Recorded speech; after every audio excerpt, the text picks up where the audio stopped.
What do we need to drop a bomb on in our lives? What needs decisive action? A persistent problem, issue, or untenable situation? My friend and her local development issues, a clunker pastor we had to live with for 10 years, or the Iranian regime we've been pussyfooting around with for over 40 years. The New York Times analysis of the bombing of the Iranian nuclear sites was pretty supportive overall.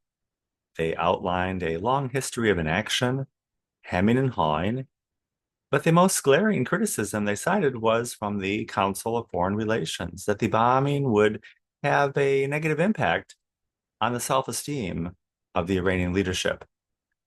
Who are these people? Child psychologists? As a kid, no one wanted to clean up their room, but we know that when mommy and daddy raised their voices, it was probably time to do so. It's lucky for us, mom and dad didn't have an atomic bomb. God didn't have an atomic bomb. He sent Jesus instead. It was the ultimate wake up call because we really needed the bomb dropped on us to make us wake up. Welcome. Welcome to Illinois Bridging Awareness.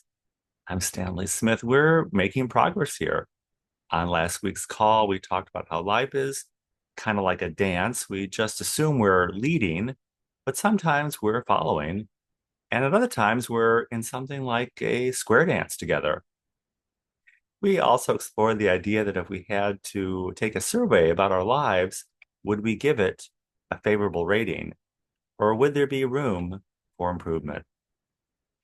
We've been exploring words and the words that populate our lives. Does the world ask us if we believe in God, or is it just about doubting? There's only so much we can absorb, and a lot of energy goes into screening out all the bad stuff. Pope Leo sent a message to us here in Chicago recently. He said, God loves us, no matter how bad things are. We don't have to ignore the problems of the world, but we shouldn't let it be a distraction from the central truth of our existence. We can make this a practice, then apply the practice to our daily living, being in relationship with ourselves, with each other, and with God. The word church essentially could mean community. Are we in community with ourselves and with each other? And are we engaged with the larger community?